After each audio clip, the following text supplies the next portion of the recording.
Welcome back, everyone. I'm Dr. Rhett Smith for ProtonGuru.com. We're going to go over lesson 4.15 today. In this lesson, we're going to start talking about radical halogenation of allylic and benzylic compounds.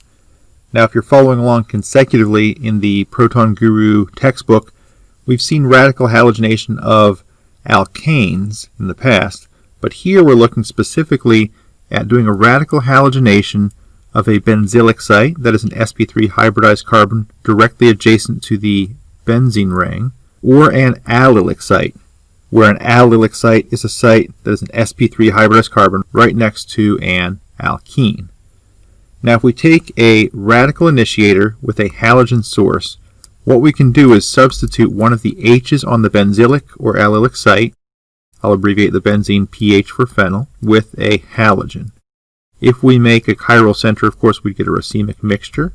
And the same thing occurs for the allylic site. The allylic site had two hydrogens. In this case, we put an X. And again, if we make a chiral center here, we would have a racemic mixture as the product. So we want to think about how this reaction works and figure out what the major products of these reactions are. Now, you may have noticed on the previous slide that I was a little bit vague in the specific halogen source and the specific radical initiator. We'll talk about some common ones here. There are certainly a wide range of different opportunities and choices you can use to accomplish these reactions, but we're going to talk about N-bromosuccinimide, generally abbreviated NBS, as our halogen source. When it's heated, it generates a very low concentration of Br2. Having a very low concentration is important, especially for this allylic case, because if you consider having a high concentration of Br2, you'd probably expect bromination of the alkene. So NBS is used to create a very, very low concentration of Br2 at any given time. We want that Br2 to be converted to radicals as they're formed for this particular type of reaction. How do we initiate radical formation? Well, we use benzoyl peroxide. Now, if you have the printed copy of the book, you'll see that the formula in the book is a little bit off. So this is the correct formula for the radical initiator, benzoyl peroxide. And the structure looks like this. Peroxide refers to an OO bond. We have the benzoyl groups with the phenyl at each side. And when you heat this up, you will generate two radicals. That's from the homolysis of this bond. One electron goes each way, and you get these radicals. Of course, when you have bromine around and you have these radical initiators, this is a way that you can cause a bromine radical to form. So that aside, those are sort of things we talked about in the past with these types of reagents. Once you get your bromine radical, we've talked about a couple things that bromine radicals can do in our past dealings with them.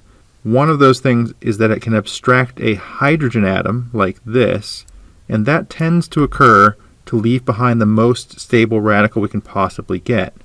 And in this case, it really is the fact that the allylic site has the potential for resonance stabilization of that radical. Now, once we have the allylic radical, and we have the HBr formed from the new HBr bond. The HBr is a strong acid and can dissociate to form H+ and Br-.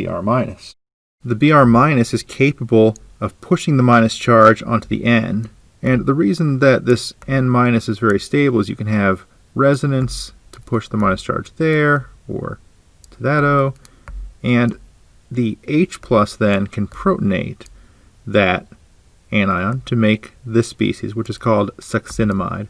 Now, the interesting thing is that this part of the reaction that I've shown here encircled leads to the production of some Br2.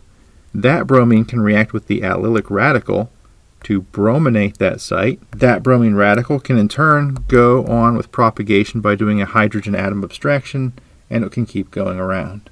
Now, this works on an allylic site that I show here, or if I had a benzylic site, like instead of just an alkene, I had a whole benzene ring, the reaction would look identical.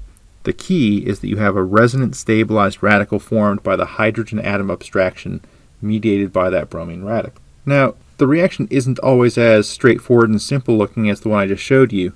Let's consider if I take NBS and maybe use light to initiate the reaction, or I add some benzoyl peroxide and heat this up. If I do this, I will observe the formation of at least a little bit of each of these four products.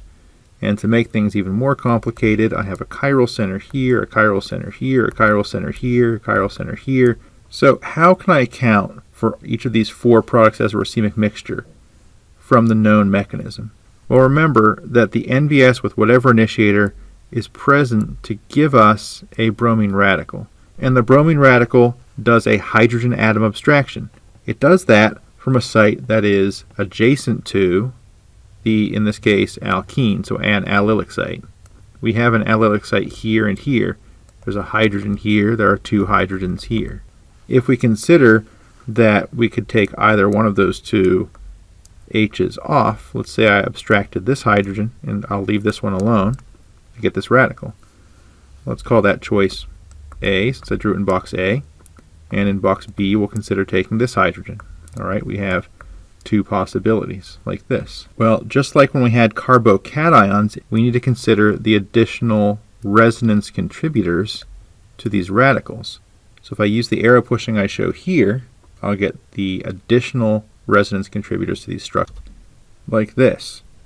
Now, if we consider that one of the steps in the reaction mechanism is that you have the allylic radical becoming brominated by reaction with bromine, then anywhere where there can be a radical center will lead to an attachment of a bromine. So if I draw each of these radicals again, just for reference, and then draw the bromine attaching where the radical used to be, because we know that occurs from the mechanism, we can see that we can get these four different products.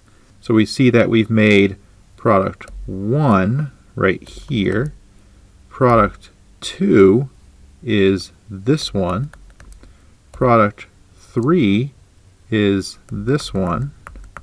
And then the product 4, where the bromine and the methyl are right beside each other, would be right here. Now, generally, we try to figure out which is the major product, or in some cases we have mixtures of major products. We can't tell which would be formed in a greater yield. Generally, your more stable intermediate leads to the major product. So let's consider, would choice A or choice B be the better choice to lead to the more stable intermediate? Well, if I look at these intermediates in box A, I have a secondary radical with resonance to a secondary radical.